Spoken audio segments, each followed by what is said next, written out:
Hey guys, Nichols here. Today we're gonna take a look at the high-grade 1-to-144 premium Bandai exclusive Desultor from Gundam the Witch from Mercury, or G-Witch. This kit was released in February 2025 for 2,860 yen. I was actually able to get mine for a really cheap price, like below $20. Lately, I've been seeing this kit's resale value go for like close to $40, like above 30, like around 35. So yeah, is it worth that much money? Well, we're about to find out. This kit comes with a total of 6 runners. We have the A runner, a multicolored plate, 2 B runners, green colored plates, 2 C runners, gray colored plates, and lastly a D runner, another gray colored plate. So yeah, lots of gray parts on this kit, as you can see.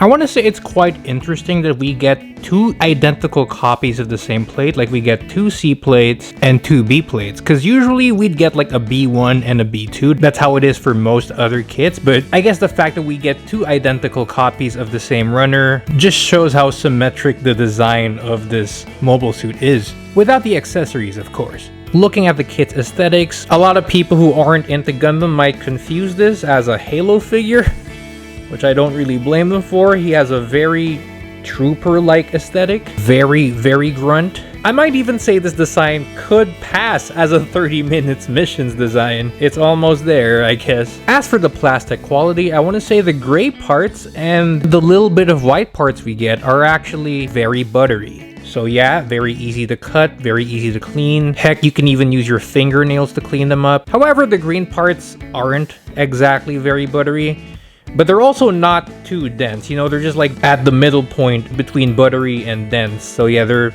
not bad. I think overall, even though you can still see a few nubs here and there, I think this kit generally looks good out of the box. Like, it's not hard to clean up. This kit generally builds like your usual G-Witch kit, you know, with all those C-clips and stuff, and as usual, no poly caps. However, there are some interesting differences with this build compared to other G-Witch kits. For example, the shoulders actually use this 3-piece construction, the rear, the middle, and the front, versus the usual G-Witch shoulder joint, which is just like 2 pieces. I think this is a lot better because, well, it's a lot more solid, it's a lot more secure this way, and yeah, I'm pretty sure the reason they went for this is because of the way the shoulder is designed.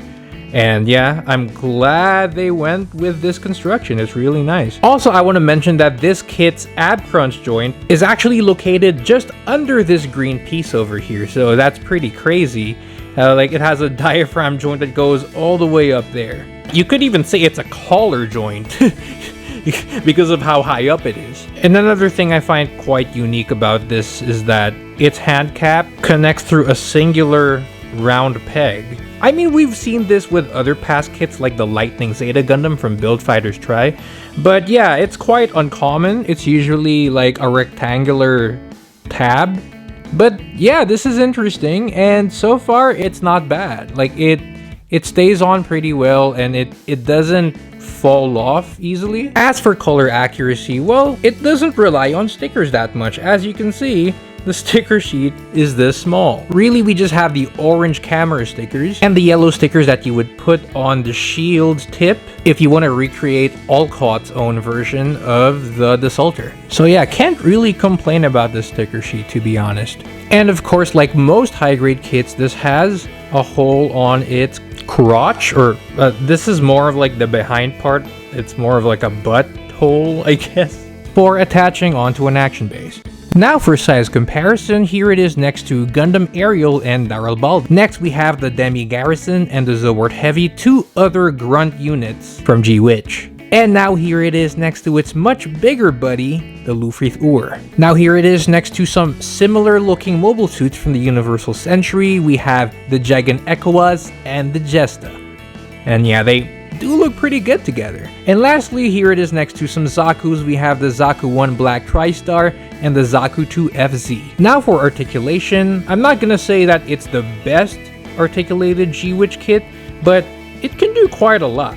So first, let's look at the head, which I think is its most limited aspect. So yeah, the head can rotate. However, it can't look up that far, as you can see. I guess like if you use the diaphragm joint or the collar joint, you can make it look further up like that, which is, you know, it's acceptable. And since the neck is double jointed, it can do a little bit of a chicken head, not a lot. You know, it's double jointed, but it's not the most articulated double jointed neck, but I guess it's also not too bad. As for its ab crunch, as I mentioned a while ago, it's more of a diaphragm joint close to the collar area, so yeah, pretty good. Can move that far. The torso can also move side to side, but that's coming from its waist joint, which can also rotate and wiggle around because it's a ball joint. As for the arms, we have a butterfly joint that allows the arm to go that far forward, and since the arm is on a ball joint, it also goes a little bit backward. The shoulder will go up that far, which isn't bad. Can also swivel just under the shoulder. Bend on the elbow on 2 joints. Yeah, that's really far. The hand is on a ball joint, so it can wiggle and rotate. And I also want to point out that this kit has a moving back skirt, which is, you know, it's always an awesome bonus to have. It really helps with poses when a kit has a moving back skirt, and it's not something we see every day with high grade. So yeah, that's awesome. Thanks, Bandai. As for the legs, can go forward that far, backwards that far, thanks to the moving back skirt. Can spread out that far for the splits. The knee can bend that far. The knee guard is actually on a ball joint, so it can wiggle a bit. The ankle, it's interesting because there's like a ball joint, but it goes so high up. Like look at how tall that is. Look at how tall that is. It goes so deep up like that. So yeah, it can rotate, can wiggle forwards pretty far. That's really good and really useful for posing, you know, forwards and backwards movement that far.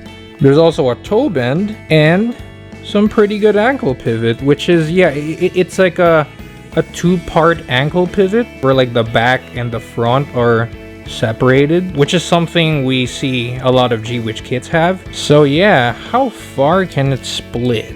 Okay, yeah, that's not a bad split, I guess. I also want to mention something I do find annoying about this kit. The hip joints, the hip to leg joints are, you know, as you can see, look, it looks like it's about to fall apart. If you move it around too much, it's gonna fall apart. And that's what I don't like about 2-piece construction joints. I do think that 3-piece construction type for this kind of joint is better. Alright, now let's take a look at this kit's accessories, which arguably make the highlight of this kit. Starting off with the 100mm assault rifle. It does have a movable handle, although it's actually like kinda loose. On mine at least. It can move from side to side on a joint that's not exactly tight. However, you can move it to the back a little bit, like it can go like slightly forward, slightly backward. And because of that, you can actually control its grip to the back. As a result, the extra handle is gripped quite well. It inserts into the hand quite easily. Yeah, no need to take the hand cap off, you can just put it in. Or you can store the gun on its backpack, just insert the sensor section of the gun, like so. Now let's take a look at the shield. It does come with its own like frame, which is nice. And we also have this magazine rack. The rack stores behind the shield, like so. And the shield itself basically pegs into either shoulder of the Desultor, like so. Up next we have the Beltablad R3 cannon. And yes, this is not a bazooka. This is officially labeled as a recoilless cannon. However, it does look very much like a bazooka. It does have an articulated handle that can move downwards and upwards like that. And just like the assault rifle, it just goes into the hand, like so. And also, just like the rifle, the Beltablad cannon does store on the backpack, just like that. Now let's take a look at the drone container, which opens up to reveal even more drones. It also stores at the back, like so. And now this container looking accessory is the troop ransel, which does open up on both sides, revealing these stairs that the troops would go down through. This does plug into the basic backpack, like so. And speaking of the backpack, it does come off to reveal 2 peg holes, so like I believe you can plug other backpacks onto this mobile suit. And we also get these panels that you can use to cover the storage slots on the backpack, like so. We also get a grenade launcher. Just like the shield, you can plug it into either shoulder, just like that. And for this mobile suit's melee weapons, it has these assault knives stored inside its forearms. So basically you just push the assault knife down from under the elbow, like that. And now that we have the tip sticking out, you just pull the tip, revealing a fairly sized hidden knife. So yeah, you can go all Assassin's Creed on your enemies. And yes, the Desultor does have this for both arms. So you can make it do like those dual Qatar poses, if you want. And lastly, we have a pair of open hands. Now the Desultor's hands are quite unique. As you can see, the fingers don't look like your usual mobile suit fingers. The 3 fingers from below are conjoined into just like one segment, and then we have the index finger and a thumb. And yeah, it's great that the Desultor comes with these hands, because I don't think there's any other mobile suit with hands that are like this exact size and shape. I mean, sure, the Demi mobile suits have similar hands, but those are like really big and they're gonna look weird on the Desultor. So yeah, thank you Bandai for including 2, not just 1, but 2 open hands with this kit. So yeah, those are the kit's accessories, and with these accessories you can create 4 different configurations of the Desultor. First, we have the standard version with a primary loadout. Basically, it just has the shield and the assault rifle. And then we can create the A-type by adding the Beltoblad R3 cannon and the drone container. Basically, this is an assault-focused version of the Desultor. Now, by removing the Beltoblad cannon and the drone container and adding the troop Ransel, we have the B version. This is basically a transport-focused version of the Desultor. And lastly, we have the C version, also known as Olcott unit, which is basically just the A version but with a grenade launcher. But don't let these configurations limit your imagination. You can mix and match these accessories however you want, and you can even like add accessories from other mobile suits, such as the Demi Garrison. I guess you can do that. Okay, now for the conclusion, is this the best G-Witch kit so far?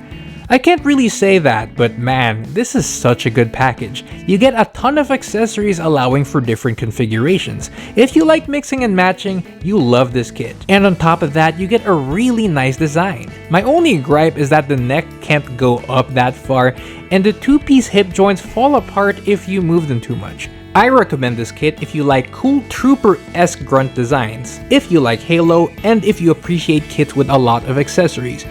Ideally, only spend up to $30 on this kit. Try not to spend $40 or above. I think that would be too much. So yeah, that's it for the review. I hope you enjoyed this video, and I hope this helped you decide if you want to try picking this kit up. So yeah, that's it. You all have a nice day.